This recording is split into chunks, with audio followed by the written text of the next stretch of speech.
കാലവർഷ കെടുതികളുമായി ബന്ധപ്പെട്ട സംസ്ഥാന ദുരന്ത നിവാരണ അതോറിറ്റിയുടെയും ബന്ധപ്പെട്ട മന്ത്രിമാരുടെയും ജില്ലാ കളക്ടർമാരുടെയും ഉദ്യോഗസ്ഥരുടെയും അടിയന്തര യോഗം ഇന്ന് രാവിലെ ചേർന്നു സ്ഥിതിഗതികൾ വിലയിരുത്തി.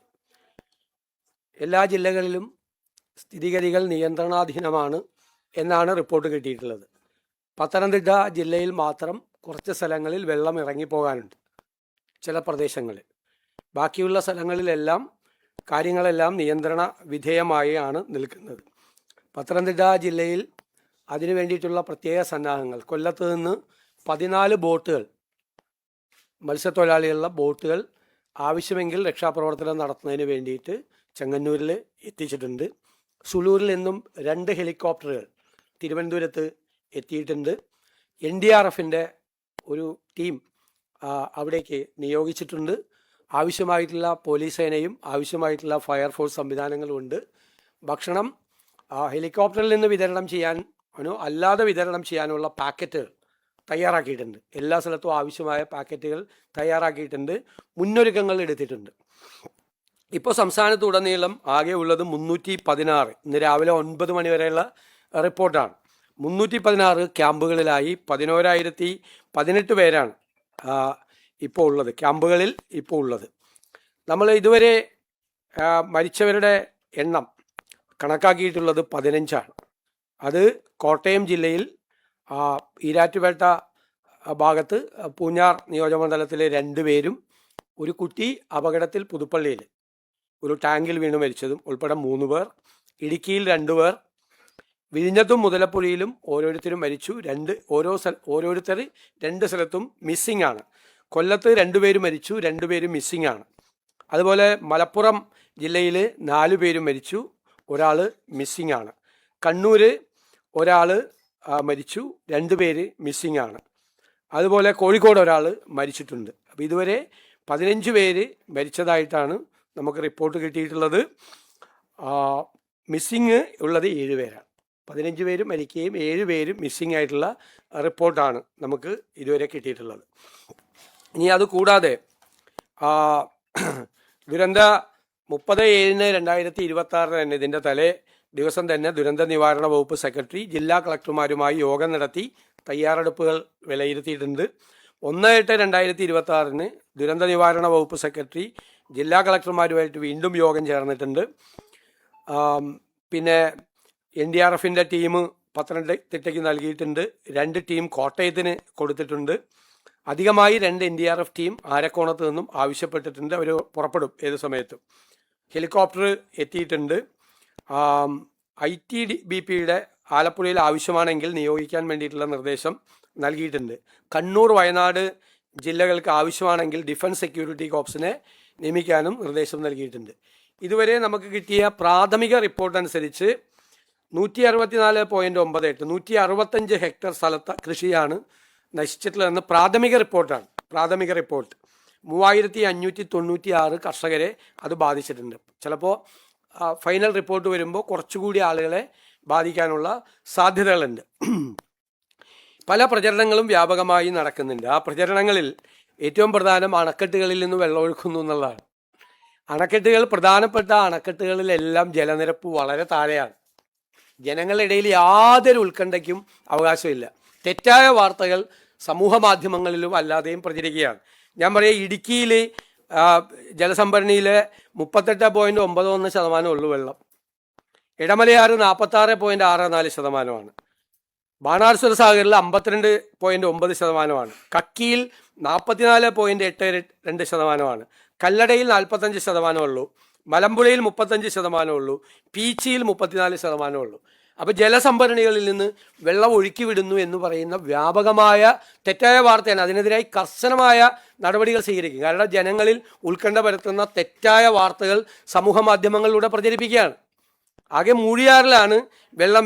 അത് മൂഴിയാറിൽ 2022 മുതൽ അതിൻ്റെ ഒരു സംവിധാനം ഉള്ളതാണ്. ചെറിയ അണക്കെട്ടുകളിലെ സ്ഥിതി അങ്ങനെയാണ്. ചെറിയ അണക്കെട്ടുകളിൽ നിന്ന് അങ്ങനെ ചെയ്യാം. ഇത്തരം അണക്കെട്ടുകൾ രാത്രി ജലം തുറന്നു വിടുന്ന സാഹചര്യം ഉണ്ടോ എന്ന് ദിവസവും 2 വട്ടം അതാത് അണക്കെട്ടുകളുടെ ചുമതലയുള്ള വകുപ്പുകൾ, ഒന്ന് KSEB, ഒന്ന് ജലസേചന വകുപ്പ് വിലയിരുത്തുക, ഉണ്ടോ ഇല്ലയോ എന്ന് നേരിട്ട് ജില്ലാ കളക്ടറെ അറിയിക്കുക.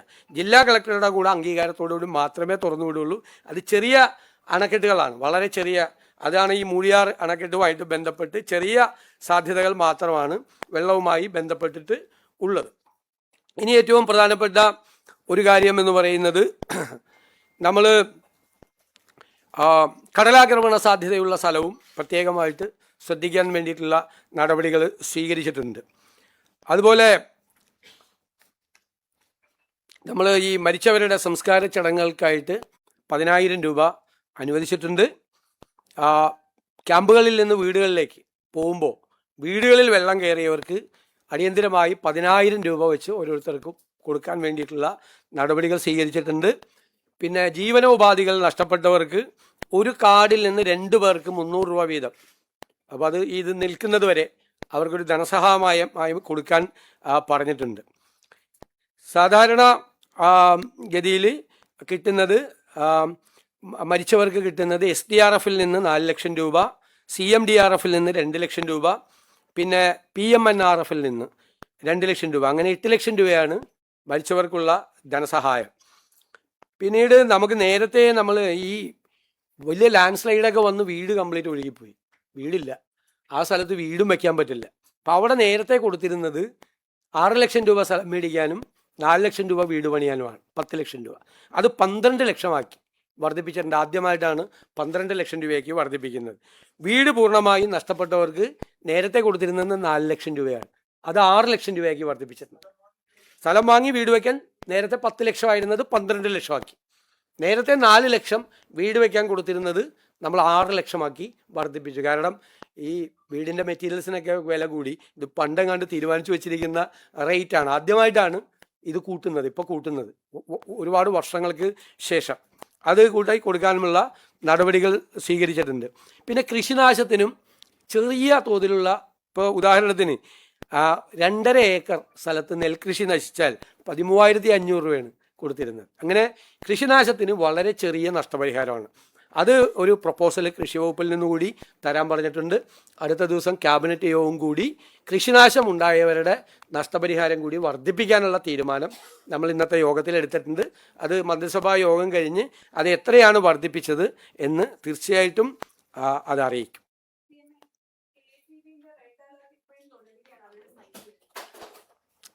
അല്ല, ഇപ്പോൾ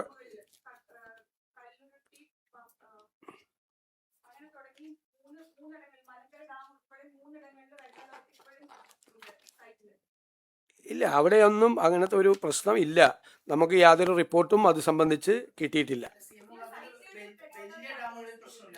വലിയ ഡാമുകളിൽ പക്ഷെ വലിയ ഡാമുകളിൽ കുഴപ്പമാണ്, എല്ലാ ഡാമും തുറന്നു വിടാൻ പോകണമെന്നുള്ള വാർത്തകളാണ് പ്രചരിക്കുന്നത്. ഞാൻ ആ വലിയ ഡാമുകളിലാണ് പറഞ്ഞത്.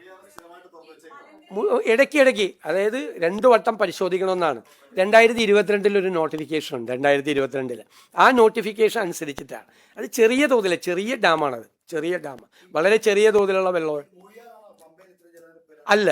ഇത് ലാൻഡ് സ്ലൈഡ് വനത്തിനകത്ത് ഉണ്ടായിട്ടുണ്ട്. ലാൻഡ് സ്ലൈഡ് ഇഷ്ടംപോലെ ലാൻഡ് സ്ലിപ്പുകൾ ഉണ്ടായിട്ടുണ്ട്, വലിയ തോതിലുള്ള ലാൻഡ് സ്ലൈഡ് ഉണ്ടായിട്ടുണ്ട്. ഇത് മനസ്സിലാക്കേണ്ട ഒരു പ്രശ്നം എന്ന് പറയുന്നത്, ഇത് ഈ മിന്നൽ പ്രളയം എന്ന് പറയുന്നത് പോലെയാണ് ഉണ്ടായിരിക്കുന്നത്.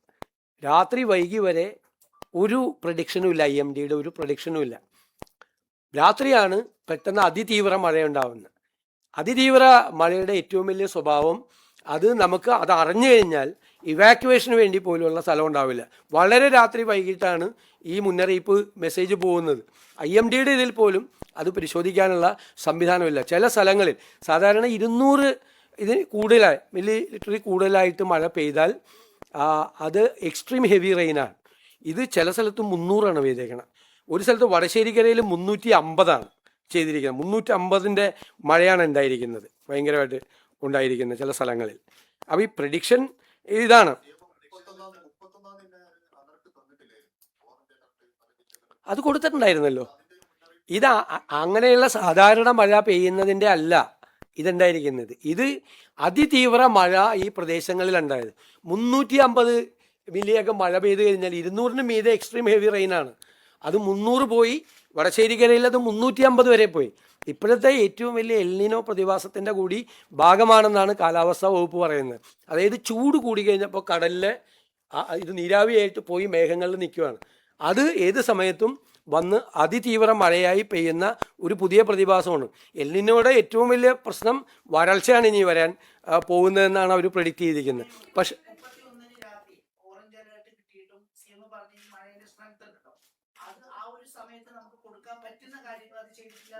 എന്താണ് പരാതി? ഏത് പരാതിയാണുള്ളത്? എല്ലാ കാര്യങ്ങളും ചെയ്തിട്ടുണ്ട്. എല്ലാ ക്യാമ്പുകളെല്ലാം റെഡിയാണ്. ക്യാമ്പുകളെല്ലാം, അതായത് ഞാൻ പറഞ്ഞുതരാം, പ്രീ മൺസൂൺ യോഗം ചേർന്ന് ജില്ലാ കളക്ടർമാരുടെ യോഗം ചേർന്ന് എല്ലാ സ്ഥലത്തും ക്യാമ്പുകൾ റെഡിയാക്കാൻ പറഞ്ഞിട്ടുണ്ട്. അതുകൂടാതെ ഞാനിപ്പോൾ പറഞ്ഞല്ലോ, 30-ാം തീയതിയും 1-ാം തീയതിയും യോഗം ചേർന്നു. 30-ാം തീയതി ദുരന്ത നിവാരണ വകുപ്പ് ഒന്നുകൂടി എല്ലാ പ്രിപ്പറേഷനും എടുത്ത് എല്ലാ സ്ഥലത്തും ക്യാമ്പുകൾ റെഡിയായിരുന്നു. ക്യാമ്പുകൾക്കൊന്നും ഒരു പ്രശ്നം ഉണ്ടായില്ല. പക്ഷെ എവിടെയാണ് മഴ പെയ്യുന്നത്, എവിടെയാണ് അതിതീവ്ര മഴ പെയ്യുന്നത് എന്ന് മുൻകൂട്ടി അറിയാനുള്ള സംവിധാനം.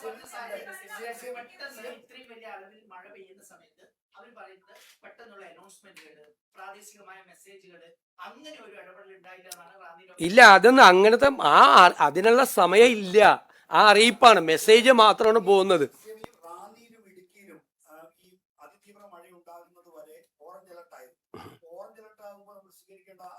എല്ലാ നടപടികളും സ്വീകരിച്ചിട്ടുണ്ട്.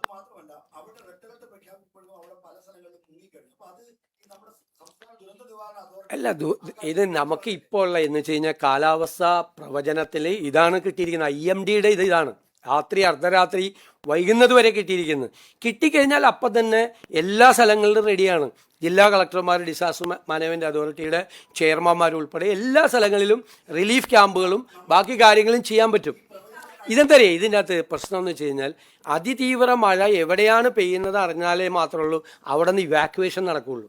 അതിതീവ്ര മഴയുടെയും ക്ലൗഡ് ബേസിൻ്റെയും ഏറ്റവും പ്രധാനപ്പെട്ട പ്രശ്നം ഇവാക്യുവേഷനുള്ള സമയം ഉണ്ടാവില്ല. ഞാൻ ഇതേ ചോദ്യം പ്രീ മൺസൂൺ മീറ്റിങ്ങിൽ IMDക്കാരോട് ചോദിച്ചാൽ, നിങ്ങളിത് റഡാറിൽ കണ്ടു കഴിഞ്ഞാൽ ഇവാക്യുവേഷനുള്ള ഗ്യാപ്പ് പോലും കിട്ടാത്ത തരത്തിലുള്ള വേദന എവിടെയാണെന്ന് പറയാൻ പറ്റില്ല. ഇപ്പോൾ കഴിഞ്ഞ വർഷമാണ് അതിന് മുമ്പിൽ എടപ്പള്ളി ടൗണിൽ എറണാകുളം സിറ്റിക്കകത്ത് പെയ്തു, ഒരു പിടിയുണ്ടായിരുന്നില്ല, പെട്ടെന്നാണ് മഴ പോകുന്നത്. ഇത് ഈ പ്രത്യേകിച്ചുള്ള ടെറൈനല്ലേ, പത്തനംതിട്ടയിലേക്കുള്ള വളരെ സെൻസിറ്റീവായിട്ടുള്ള ടെറൈനുള്ള സ്ഥലത്ത് അതിതീവ്ര മഴ ഉണ്ടാകുമ്പോഴാണ് ലാൻഡ് സ്ലൈഡും ഉണ്ടാകുന്നു. ധാരാളം ലാൻഡ് സ്ലിപ്പുകൾ ഉണ്ടായി. ഇപ്പോൾ വീടൊക്കെ നിർമ്മിക്കാൻ വേണ്ടിയിട്ട് ഉണ്ടാക്കിയിരിക്കുന്ന ലാൻഡ് സ്ലിപ്പുകളെല്ലാം അല്ല, നമ്മളത് മെച്ചപ്പെടുത്താൻ വേണ്ടിയിട്ടാണ് നമ്മൾ ബജറ്റിൽ പ്രഖ്യാപിച്ചിട്ടുണ്ട് ഡിസാസ്റ്റർ മാനേജ്മെൻറ്റ് റെസിലിയൻസ് പ്രോഗ്രാം കുറേ കൂടി ശക്തിപ്പെടുത്തുക. ഇപ്പോൾ നമ്മൾ കൊച്ചിൻ യൂണിവേഴ്സിറ്റി അടക്കമുള്ള ഏജൻസികളെ ബന്ധപ്പെടുത്തി ഏറ്റവും മികച്ച ഒരു മോഡൽ പ്രഡിക്ഷനും അടക്കമുള്ള മുഴുവൻ കാര്യങ്ങളും അനലൈസ് ചെയ്യുന്നതിന് സംവിധാനം ഉണ്ടാകും.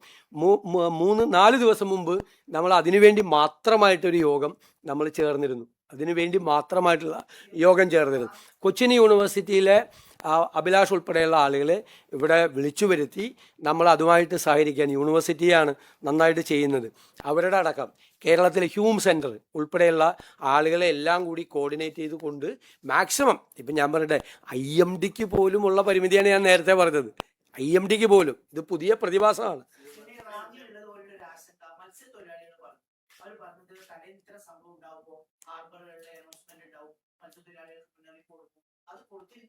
അത് ഉണ്ടായിരുന്നില്ലല്ലോ. അതിനുള്ള ഇൻഫർമേഷൻ IMDയുടെ നിങ്ങൾ അതിൻ്റെ വെബ്സൈറ്റിൽ പോയി നോക്കിയാൽ അറിയാം, അതില്ല. ആ കടലിൽ പോയവർക്ക്, കടലിൽ രാത്രിയല്ലോ പോകുന്നത്, അവർക്ക് മുന്നറിയിപ്പ് കൊടുക്കാനുള്ള വിവരം ഇല്ലായിരുന്നു അതുവരെ.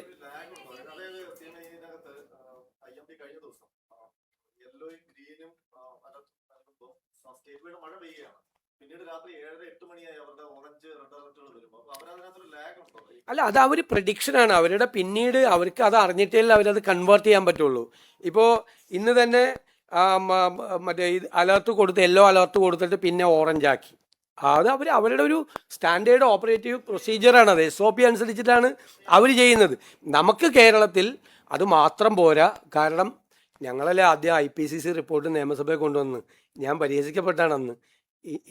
Inter government panel on climate ചേഞ്ചിൻ്റെ റിപ്പോർട്ടും അതുമേലെ നാസ അനാലിസിസും ഞങ്ങൾ പ്രതിപക്ഷത്തിരിക്കുമ്പോൾ നിയമസഭയെ കൊണ്ടുവന്നു. എന്നെ ഒരുപാട് പേര് പരിഹസിച്ച് ഇതൊക്കെയാണ് നിയമസഭയെ കൊണ്ടുവരുന്നതെന്ന് ചോദിച്ചു. കാരണം കേരളം വൾണറബിളാണ്. പണ്ട് ബേ ഓഫ് ബംഗാളിൽ ഉണ്ടായിരുന്ന പ്രശ്നം അറബിക്കടലിലുണ്ട്. കന്യാകുമാരി തൊട്ട് ഗുജറാത്ത് വരെയുള്ള ഏരിയയിൽ ഏറ്റവും വൾണറബിൾ ആയിട്ടുള്ള ഏത് സമയവും എക്സ്ട്രീം ഹെവി, ഞാൻ അന്ന് പ്രസംഗിച്ചാണ്, അന്നത്തെ അസംബ്ലിയിൽ പ്രസംഗിച്ച് ഏത് സമയവും വൾണറബിൾ ആയിട്ടുള്ള സിറ്റുവേഷൻ ഉണ്ട്. അതുകൊണ്ട് നമ്മുടെ ഈ സംവിധാനങ്ങളെ നമ്മൾ മെച്ചപ്പെടുത്താൻ വേണ്ടിയിട്ടാണ് നമ്മൾ കുറേ ഈ അനുഭവത്തിൽ മാത്രമല്ല ഇതിന് മുമ്പുള്ള അനുഭവങ്ങളിൽ കൊണ്ട് ചെയ്യേണ്ടതാണ്. അതാണ് നമ്മൾ ബജറ്റിൽ നമ്മൾ പ്രഖ്യാപിച്ച് ഡിസാസ്റ്റർ മാനേജ്മെൻറ്റ് റെസീലിയൻസ് പ്രോഗ്രാം ഇന്ത്യക്ക് മുഴുവൻ മോഡലാവുന്ന ഒരു പ്രോജക്റ്റ് തുടങ്ങും. അതിൻ്റെ നടപടിക്രമങ്ങൾ നമ്മൾ ആരംഭിച്ചു. 3-4 മീറ്റിങ്ങുകൾ ഇപ്പം തന്നെ ഇതിൻ്റെ ഇടയിൽ കഴിഞ്ഞു. അല്ല, ഇപ്പോൾ 6-7 കൂടി കനത്ത മഴ ഉണ്ടാവും എന്ന് പറയുന്നത്. പക്ഷെ അത് 5-ാം തീയതി അത് ഫൈനലൈസ് ചെയ്യാൻ പറ്റുള്ളൂ. 5-ാം തീയതി.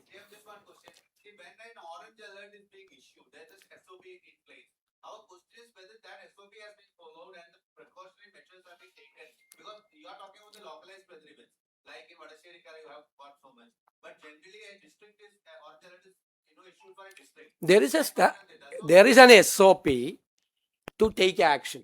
When an alert is declared, orange alert or red alert is declared, there is an SOP to take procedures. They will communicate to all the disaster management authority, district collectors, the local bodies. There is a system for a red alert and another thing to take action, initial actions. There is a procedure. That procedure ഇത് നിങ്ങൾ പലരും ചോദിക്കുന്ന ചോദ്യം ഞാൻ പറഞ്ഞുതരാം. ഇത് വ്യാപകമായി social മീഡിയയിൽ തെറ്റായി പ്രചരിപ്പിക്കുന്ന കാര്യങ്ങളാണ്. നിങ്ങൾ തെറ്റിദ്ധരിച്ച് പറയാണ്. ഒരു തരത്തിലും ഒരു ഫോൾട്ടും ഒരു സ്ഥലത്തും ഉണ്ടായിട്ടില്ല. ഒരു ക്യാമ്പിൽ പോലും ഒരു പ്രശ്നം ഉണ്ടായിട്ടില്ല. അല്ല വെയിറ്റ്, ഞാൻ പറയുന്നത് ഒരു ക്യാമ്പിൽ പോലും ഒരു പ്രശ്നം ഉണ്ടായില്ല. ആറന്മുളയിൽ ഉണ്ടായത് ഒരു പാർട്ടിയുടെ ഏരിയ സെക്രട്ടറി ആയിട്ടുള്ള ഒരാൾ ഒരു സ്ത്രീയെ പ്രേരിപ്പിച്ച് അവിടെ മീഡിയ കൊണ്ട് പറയിപ്പിക്കുകയാണ്. പിന്നീട് ആ സ്ത്രീ വന്ന് കറക്റ്റ് പറഞ്ഞു. ഈ കുത്തിത്തിരിപ്പ് ഉണ്ടാക്കരുത്. ദുരന്തങ്ങൾ ഉണ്ടാകുന്ന സമയത്ത് കുത്തിത്തിരിപ്പ് ഉണ്ടാക്കരുത്. ദുരന്തങ്ങൾ ഉണ്ടാവുമ്പോൾ അത് അറിയില്ല. അവർ പറഞ്ഞല്ലോ, അവർ വന്ന് രണ്ടാമത് പറഞ്ഞല്ലോ. നിങ്ങൾ ഒരാൾ സംസാരിക്കും പ്ലീസ്, ഒരാൾ സംസാരിക്കും.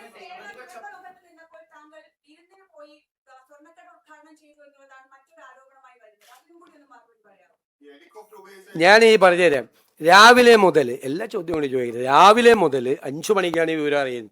5 മണി തൊട്ട് റവന്യൂ മിനിസ്റ്ററെ ബന്ധപ്പെട്ടു, ചീഫ് സെക്രട്ടറിയെ ബന്ധപ്പെട്ടു, ജില്ലയിലെ ചാർജുള്ള മന്ത്രിമാരെ ബന്ധപ്പെട്ടു, എല്ലാ കളക്ടർമാരെയും ബന്ധപ്പെട്ടു, എല്ലാ മന്ത്രിമാരും സ്പോട്ടിലെത്തി, എല്ലാ MLA-മാരെയും ബന്ധപ്പെട്ടു, എല്ലാ കളക്ടർമാരെയും ബന്ധപ്പെട്ടു.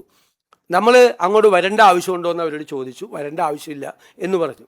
നമ്മൾ എടുത്ത പ്രോഗ്രാമിന് പോയി. ഞാൻ ഭക്ഷണം കഴിച്ചു പോയി അന്ന് 3 മണിയായപ്പോൾ.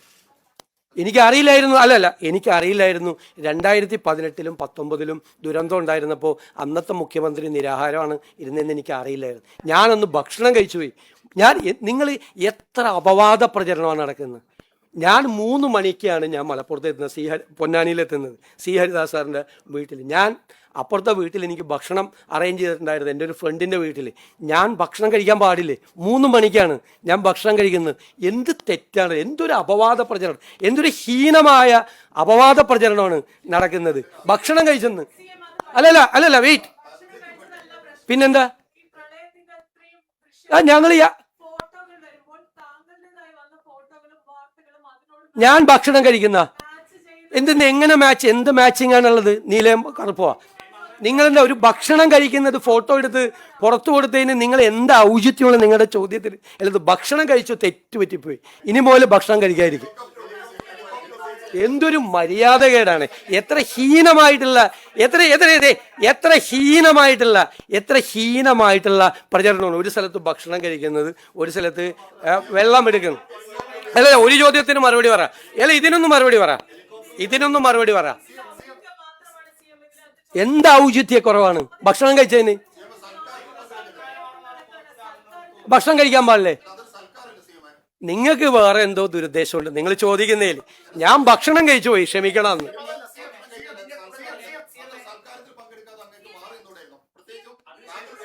ഞാൻ സൽക്കാരത്തിലല്ല പോയത്, എനിക്ക് ഭക്ഷണം കഴിക്കാനാ പോയത്.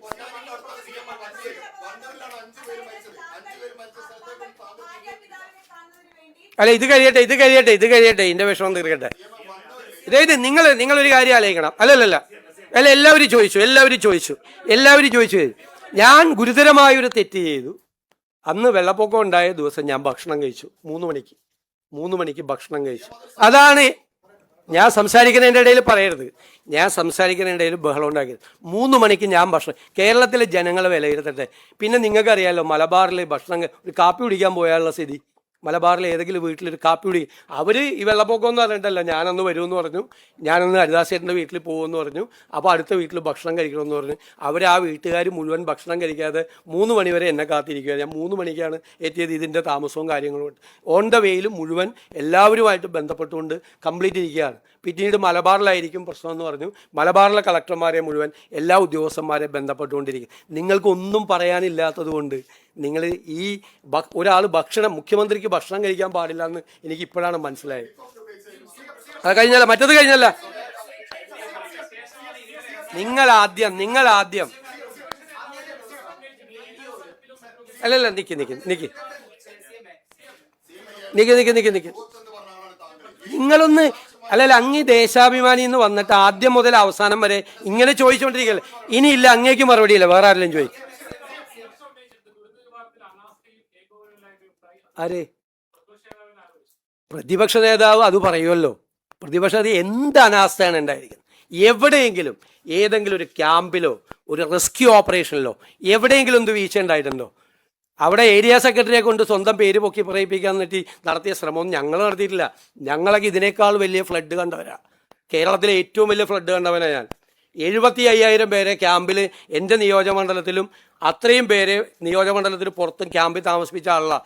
ആദ്യത്തെ 3 ദിവസം ഒരു മണി അരി പോലും വരാതെ എറണാകുളത്തെയും കൊടുങ്ങല്ലൂരിലെയും മാർക്കറ്റിൽ നിന്ന് കടം മേടിച്ച് സാധനങ്ങൾ കൊടുത്ത ആളാണ് ഞാൻ. എന്നെ അദ്ദേഹം അന്ന് വന്നിട്ട് എന്താ പറഞ്ഞത്? ഇനി ഒരു കാര്യം, പ്രതിപക്ഷ നേതാവിൻ്റെ അന്നത്തെ പത്രസമ്മേളനത്തിൽ എന്തൊക്കെയായിരുന്നു? ഇതല്ലല്ലോ. PM ശ്രീ, പുനർജനി, വേറെ കാര്യമൊക്കെയല്ലേ അദ്ദേഹം പറഞ്ഞത്. ഏത് ഈ ഓപ്പറേഷൻ നടക്കുന്ന സമയത്ത് ഞാൻ ഭക്ഷണം കഴിച്ചെന്നാണ് എൻ്റെ തെറ്റ്. അദ്ദേഹം ഇവിടെ വന്നിരുന്ന് പത്രസമ്മേളനത്തിൽ വന്നിരുന്ന് രാഷ്ട്രീയ ആരോപണങ്ങൾ ഉന്നയിക്കുകയായിരുന്നു അന്നത്തെ ദിവസം. അന്ന് നിങ്ങളാരും ഇത് ചോദിച്ചില്ല. ഈ വെള്ളപ്പൊക്കം നടക്കുമ്പോഴാണോ നിങ്ങൾ രാഷ്ട്രീയ ആരോപണങ്ങൾ ഉന്നയിക്കുന്നതെന്ന് പിണറായി വിജയനോട് നിങ്ങളാരും ചോദിച്ചില്ല. രാഷ്ട്രീയ ആരോപണങ്ങൾ ഉന്നയിക്കുകയായിരുന്നു അന്ന്. PMCയെ പറ്റിയും പുനർജനി പദ്ധതിയെ പറ്റിയുള്ള രാഷ്ട്രീയ ആരോപണങ്ങൾ. ഈ റെസ്ക്യൂ ഓപ്പറേഷൻ ഞാൻ ഭക്ഷണം കഴിച്ചു, എൻ്റെ തെറ്റ്. അദ്ദേഹം രാഷ്ട്രീയ ആരോപണങ്ങൾ ഉന്നയിക്കുകയായിരുന്നു.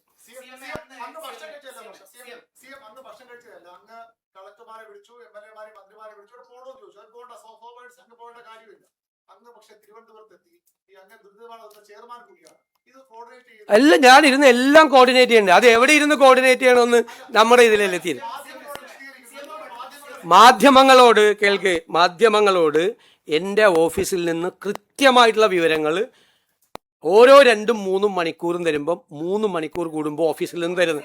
വെയിറ്റ് അതുകൂടാതെ റവന്യൂ മന്ത്രിയെ ചുമതലപ്പെടുത്തി റവന്യൂ മന്ത്രി അന്നത്തെ ദിവസം 2 പ്രാവശ്യം ബ്രീഫ്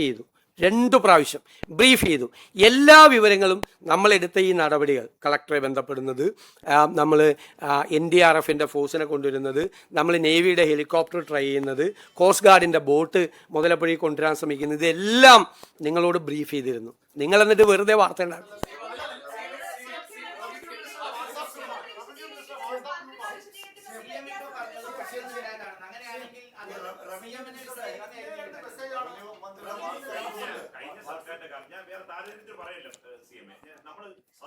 അല്ല, നിങ്ങൾക്ക് വേറെ എന്തെങ്കിലും ചോദിക്കാണ്ടെങ്കിൽ ചോദിച്ചാൽ മതി. ഇല്ല, വേറെ ഏതെങ്കിലും വിഷയം ചോദിക്കാണെന്ന്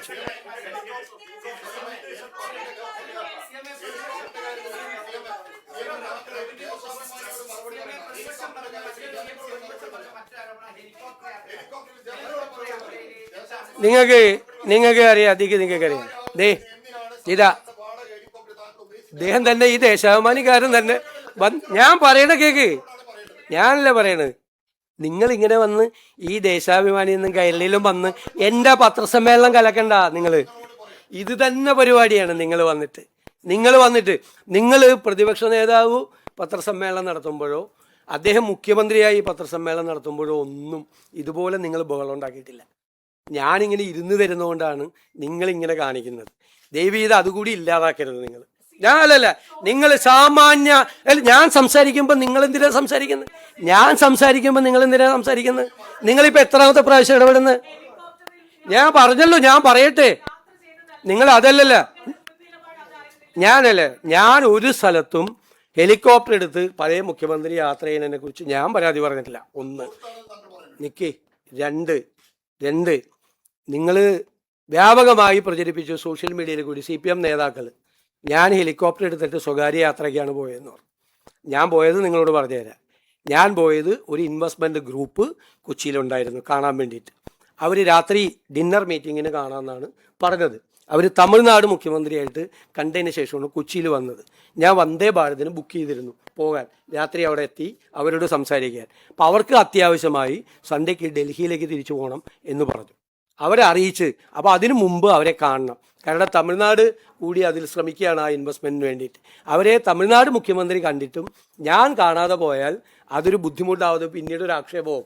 അതുകൊണ്ടാണ് ഹെലികോപ്റ്റർ. പിന്നെ ഞാൻ ഹെലികോപ്റ്റർ ഉപയോഗിച്ചതിൽ ₹1 പോലും സർക്കാരിന് നഷ്ടം ഉണ്ടായിട്ടില്ല. ₹1 പോലും സർക്കാരിന് അധിക ചിലവുണ്ടായിട്ടില്ല. കാരണം കഴിഞ്ഞ ഗവൺമെൻറ് അടുത്ത സെപ്റ്റംബർ 19 വരെ ഈ ഹെലികോപ്റ്റർ വാടകയ്ക്ക് എടുത്തിട്ടിരിക്കുകയാണ്. ഗവൺമെൻറ് 5 മാസം വാടക കൊടുത്തിട്ടില്ല. ഒരു മാസം 80 ലക്ഷം രൂപ വെച്ച് 25 മണിക്കൂർ മിനിമം ഫ്ലൈ ചെയ്യണം. അത് ഫ്രീ ആണ്. 25 മണിക്കൂർ ഫ്ലൈ ചെയ്യണം മിനിമം. 25 മണിക്കൂർ അത് ഫ്രീ ആണ്.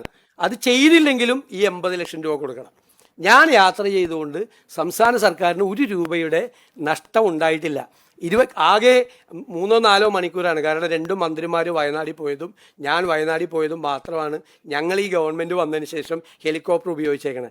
ഞാൻ എൻ്റെ പാർട്ടി സമ്മേളനത്തിന് പോയിട്ടില്ല. മുഖ്യമന്ത്രി ആയിരുന്ന സമയത്ത് പിണറായി വിജയൻ പാർട്ടി സമ്മേളനത്തിൽ പങ്കെടുക്കാൻ ഹെലികോപ്റ്റർ ഉപയോഗിച്ചിട്ട് അത് ഈ ഡിസാസ്റ്റർ മാനേജ്മെൻറ്റിൻ്റെ ഫണ്ടിൽ നിന്ന് ആ പൈസ കൊടുത്തിട്ടുണ്ട്. എന്നെ കൊണ്ട് ആ ചരിത്രം ഒന്നും പറയിപ്പിക്കരുത്. അദ്ദേഹം നടത്തിയ യാത്രകളൊന്നും പറയരുത്. ഞങ്ങൾ ഒരു സ്വകാര്യ യാത്രയും നടത്തിയിട്ടില്ല. അത് റിപ്പോർട്ട് ചെയ്തിട്ടുണ്ട്. നിങ്ങൾ തന്നെ ചില മാധ്യമങ്ങൾ അന്ന് റിപ്പോർട്ട് ചെയ്തിട്ടുണ്ട്. ഞാനൊരു പാർട്ടി സമ്മേളനത്തിനും ഞാൻ പോയിട്ടില്ല. ഞാൻ ഔദ്യോഗികമായ ഔദ്യോഗികമായ ആവശ്യത്തിന് തന്നെയാണ് പോയത്. സംസ്ഥാനത്തിന് ഗുണപരമായ ഒരു കാര്യത്തിനാണ് പോയത്. ₹1 ഈ സർക്കാരിന് അതുകൊണ്ട് നഷ്ടമുണ്ടായിട്ടില്ല. ₹1 വെറുതെ വാടകയ്ക്ക് എടുത്ത് മാസം 80 ലക്ഷം രൂപ കൊടുത്ത് ഇട്ടിരിക്കുന്ന സാധനമാണ് ഉപയോഗിച്ചത്. ഞാൻ പറയട്ടെ, അങ്ങ് സംസാരിക്കല്ലേ പ്ലീസ്.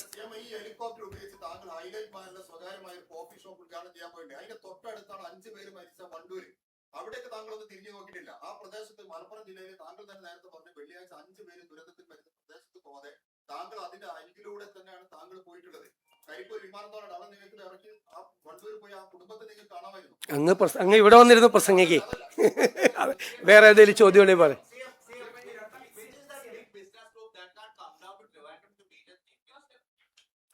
ഇനിയിപ്പോ അവരുടെ പേര് പറഞ്ഞിട്ട് അതുകൂടി ഇല്ലാതാക്കാൻ വേണ്ടിയിട്ടുള്ള ശ്രമമാണ്. അവരുടെ പേര് കൂടി വലിച്ചേക്കുക. അതെ,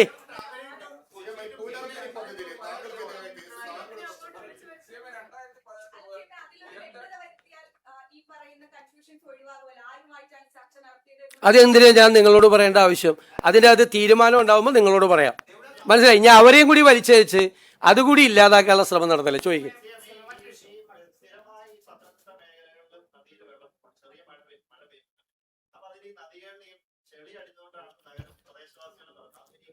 വളരെ ഗൗരവമായിട്ടുള്ള പ്രശ്നങ്ങളുണ്ട്. അതായത് എല്ലാ നദികളിലും മണ്ണടിഞ്ഞിരിക്കുകയാണ്. അതായത് ഈ 2018-ലെയും 2019-ലെയും വെള്ളപ്പൊക്കത്തിന് ശേഷം. അതുപോലെ ഡാമുകളിലും മണ്ണ് നിറഞ്ഞിരിക്കുകയാണ്. ഡാമുകളുടെ കപ്പാസിറ്റി ഗൗരവമായിട്ട് കുറഞ്ഞു.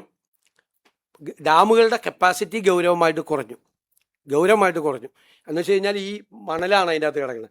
അപ്പോൾ ഡാമുകൾ ഡീസിൽറ്റ് ചെയ്യാനും നദികളിലെ മണൽ മാറാനും വേണ്ടിയിട്ടുള്ളത് ഞങ്ങൾ കഴിഞ്ഞ ദിവസം മീറ്റിംഗ് കൂടിയിരുന്നു. അതായത് ചെറിയ മഴ പെയ്താൽ പോലും ഈ മണൽ വന്ന് അടിഞ്ഞിരിക്കുന്നതുകൊണ്ട് പൊങ്ങുവാണ്. ഒരു ആക്ഷനും കഴിഞ്ഞ 8 കൊല്ലമായിട്ട് എടുത്തിട്ടില്ല. ഒരു ആക്ഷനും 8 കൊല്ലമായിട്ട്. ഏത് അല്ലെ എങ്ങനെ ഈ മണ്ണടിച്ച് മാറ്റാനാ? ചെയ്തില്ലെന്നേ. നമ്മളാരും പറഞ്ഞില്ലല്ലോ. ഞാൻ തന്നെ ഡിമാൻഡ് ചെയ്തിട്ടുണ്ട് അസംബ്ലിയിൽ മണ്ണ് മാറ്റണം. കാരണം ഞാൻ സാൻഡ്വിച്ചറായിട്ടാണ് കിടക്കുന്നത്. പറവൂർ കോൺസ്റ്റിറ്റ്യുവൻസി പോലും 2 സ്ഥലത്തും പെരിയാറാണ്. ഒരു ചെറിയ മഴ പെയ്താൽ അപ്പോൾ വെള്ളം പൊങ്ങും. കാരണം ഈ മണ്ണ് അന്ന് വന്ന് അടിഞ്ഞ മണ്ണ് മാറ്റിയേ മതിയാവും. ഞങ്ങൾ മാറ്റാനുള്ള തീരുമാനം എടുത്തിട്ടുണ്ട്. അതിൻ്റെ നടപടിക്രമങ്ങളുമായിട്ട് പോകും. അതുപോലെ ഡാമുകൾ ഡീസിൽറ്റ് ചെയ്യുകയും ചെയ്യും. ഈ പുഴയിൽ വന്നടിഞ്ഞിരിക്കുന്ന മണ്ണുകൾ മാറ്റുകയും ചെയ്യും.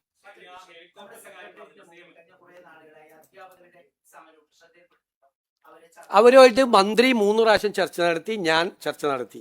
അവരുടെ പ്രശ്നം എന്ന് വെച്ച് കഴിഞ്ഞാൽ ഞങ്ങൾ മന്ത്രിസഭാ യോഗം എടുത്ത തീരുമാനം എല്ലാ വേക്കൻസികളും കമ്പൾസറി ആയിട്ട് റിപ്പോർട്ട് ചെയ്യണം. വേക്കൻസികൾ റിപ്പോർട്ട് ചെയ്യാത്ത ഹെഡ് ഓഫ് ദ ഡിപ്പാർട്ട്മെൻറ്റ്സിനെതിരെ നടപടിയെടുക്കുന്ന. കേരളത്തിൽ ഏത് ഡിപ്പാർട്ട്മെൻറ്റിൽ വേക്കൻസി ഉണ്ടെങ്കിലും ആ വേക്കൻസി ഫില്ല് ചെയ്യും. അവരുടെ പ്രശ്നം എന്ന് വെച്ച് കഴിഞ്ഞാൽ ഡിവിഷൻ ഫോളാണ്. ഡിവിഷനുകൾ കുറയുവാണ്, കുട്ടികളുടെ എണ്ണം കുറയുന്നതുകൊണ്ട് ഡിവിഷൻ ഫോളാണ്. ഡിവിഷൻ ഫോൾ വരുമ്പോൾ നിലവിലുള്ള അധ്യാപകരെ നമുക്ക് പ്രൊട്ടക്റ്റ് ചെയ്യേണ്ടി വരും, വേണ്ടേ? അവരുടെ ജോലി കളഞ്ഞാൽ അവരോട് വീട്ടിൽ പോകാൻ പറയാൻ പറ്റുമോ? നിലവിലുള്ള അധ്യാപകർ 10ഉം 20ഉം കൊല്ലമൊക്കെ ആയിട്ട് വർക്ക് ചെയ്യുന്ന അധ്യാപകരെ നമ്മൾ പ്രൊട്ടക്റ്റ് ചെയ്യണം. പ്രൊട്ടക്റ്റ് ചെയ്യുമ്പോൾ ഈ ലിസ്റ്റിൽ നിന്ന് ആളെ എടുക്കാൻ പറ്റാത്ത സ്ഥിതി വരും. അപ്പം അവരുടെ ഡിമാൻഡ് ഇപ്പോൾ മുതലല്ല, കുറേ നാളുകളായിട്ട് അവരുടെ ഡിമാൻഡ് വിദ്യാർത്ഥി അധ്യാപക റേഷ്യോ കുറയ്ക്കണമെന്നാണ്. അപ്പം ഞങ്ങളുടെ മുമ്പിൽ വന്നു കഴിഞ്ഞപ്പോൾ ഞങ്ങൾ പറഞ്ഞു, ഞങ്ങൾക്കൊരു 2 മാസം സമയം തരണം, ഞങ്ങളൊന്ന് പഠിക്കട്ടെ. കാരണം ഇതിൻ്റെ ഒരു ഫിനാൻഷ്യൽ ഇംപ്ലിക്കേഷൻ എന്ന് പറഞ്ഞാൽ അറിയാമല്ലോ. ഇപ്പം ഗവൺമെൻറ് സെക്ടർ മാത്രമല്ല, അധ്യാപകരുടെ അനുപാതം വർദ്ധിച്ചാൽ അധ്യാപകരുടെ എണ്ണം ഭയങ്കരമായി വർദ്ധിക്കും. സംസ്ഥാനത്തിനുണ്ടാകുന്ന സാമ്പത്തിക ബാധ്യത എത്രയാണെന്ന് തിട്ടപ്പെടുത്തണം. മാത്രമല്ല, ഗവൺമെൻറ് സെക്ടറിൽ ചെയ്താൽ ഉടനെ ഈ എയ്ഡഡ് സെക്ടറിലേയും വരും. എയ്ഡഡ് സെക്ടറിൽ ഇതേ പ്രശ്നം വരും. എയ്ഡഡ് സെക്ടറിലെ അധ്യാപകരെ അവിടെ പ്രൊട്ടക്റ്റ് ചെയ്യുകയാണ്, അവിടെയും ഈ ആളുകളെ അഡ്ജസ്റ്റ് ചെയ്യാൻ പറ്റാത്ത സ്ഥിതി വരും. അപ്പം ഞങ്ങൾക്കൊന്ന് പഠിക്കാനുള്ള സമയം വേണം എന്ന് ഞാൻ വിളിച്ച് ചർച്ച ചെയ്തിരുന്നു. മന്ത്രി 3-4 പ്രാവശ്യം ചർച്ച ചെയ്തിരുന്നു. പക്ഷെ അവർ സമരം പിൻവലിക്കാൻ തയ്യാറായില്ല. സമരം ചെയ്യാൻ അവർക്ക് സ്വാതന്ത്ര്യമുണ്ട്. ഇനിയും ഞങ്ങൾ അവരുമായിട്ട് ചർച്ച ചെയ്യും.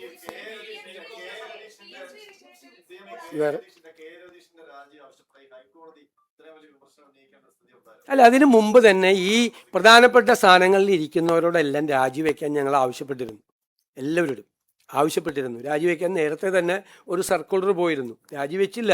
ഇപ്പം രാജി തന്നിട്ടുണ്ട്.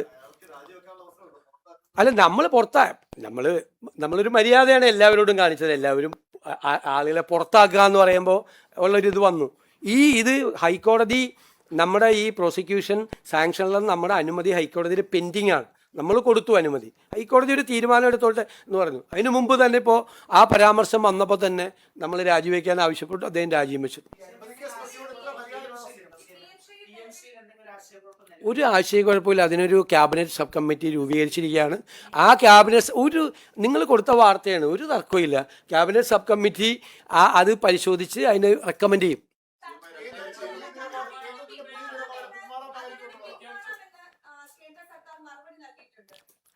പിന്മാറാൻ പറ്റില്ല, MOU ആണ്. അത് തെറ്റായി വ്യാഖ്യാനിച്ചതാണ് ആ വാർത്ത അവിടെ കൊടുത്തത്. പിന്മാറാൻ പറ്റില്ല എന്ന് ഞാൻ നിങ്ങളുടെ മുമ്പിൽ MOUയിലെ പ്രൊവിഷൻ വായിച്ചതല്ലേ. പിന്മാറാൻ പറ്റുമായിരുന്നുവെങ്കിൽ ഇപ്പം അതാണ് ആക്ഷേപം അല്ലേ CPMൻ്റെ. ഇവർക്കങ്ങ് പിന്മാറിയാൽ പോരായിരുന്നു. അത് നിങ്ങൾ ചോദിച്ചില്ല അവരോട്. അവർക്കങ്ങ് 7 മാസം 8 മാസമോ അവരുടെ ഒരു കമ്മിറ്റി, ക്യാബിനറ്റ് സബ് കമ്മിറ്റി വെച്ചിട്ട് കൂടുക പോലും ചെയ്തില്ല. പിന്മാറാൻ പ്രൊവിഷൻ ഉണ്ടെങ്കിൽ പിണറായി സർക്കാരിന് പിന്മാറായിരുന്നല്ലോ. നിങ്ങൾ ആ ചോദ്യം അവരോട് ചോദിച്ചില്ല. പിണറായി വിജയൻ വന്ന് ഇവിടെ PM ശ്രീ പറഞ്ഞപ്പോൾ നിങ്ങൾ എന്തുകൊണ്ട് പിന്മാറാൻ അവസരം ഉണ്ടായിരുന്നുവെങ്കിൽ എന്തുകൊണ്ട് പിണറായി സർക്കാർ പിന്മാറിയില്ല എന്ന ചോദ്യത്തിന് പ്രതിപക്ഷ നേതാവ് ഉത്തരം പറയട്ടെ. അല്ല, അത് ഞങ്ങൾ വന്നതിന് ശേഷമല്ലേ. ഞങ്ങൾ വന്നപ്പോഴല്ലേ അത് കറക്റ്റ് ചെയ്തല്ലോ. പിറ്റേ ദിവസം കറക്റ്റ് ചെയ്തല്ലോ.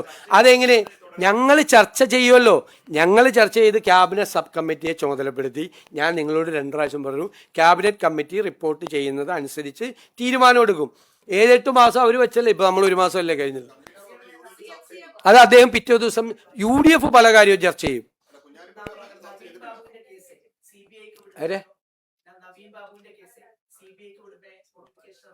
അതിൻ്റെ അകത്തൊരു നടപടിക്രമങ്ങൾ ഒന്നും കൂടി പരിശോധിക്കണം. അതിനകത്ത് കോടതി ഒരു ക്ലിയറൻസ് കൂടി കിട്ടണം നമുക്ക്. ഇന്ന് മതിയല്ലോ, ബാക്കി എല്ലാം കൂടി ഇന്ന് ചോദിക്കണ്ട.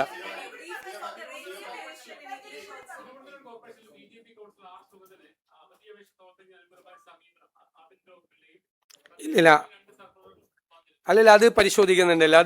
അത് ഉദ്യോഗസ്ഥന്മാരെ അങ്ങനെ ചെയ്യാനുണ്ടായ കാരണം എന്താണെന്ന് അത് പരിശോധിക്കുന്നുണ്ട്.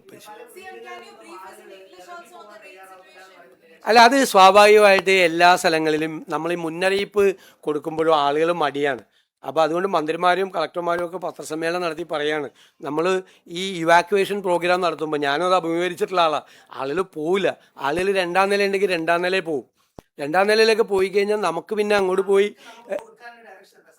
അവർ ജില്ലാ അതോറിറ്റി ആവശ്യപ്പെടുമ്പോൾ അവർ ക്യാമ്പിലേക്ക് മാറണം. അവർ വരണം. അതാണ് ഞങ്ങളുടെ റിക്വസ്റ്റ്. കാരണം എന്ന് വെച്ച് കഴിഞ്ഞാൽ അത് വെള്ളം നമ്മൾ ഉദ്ദേശിക്കാത്ത തരത്തിൽ വെള്ളം പൊങ്ങിക്കഴിഞ്ഞാൽ നമുക്കൊരു റെസ്ക്യൂ ഓപ്പറേഷൻ പോലും ചില സ്ഥലങ്ങളിലേക്ക് നമുക്ക് എത്തിച്ചേരില്ല.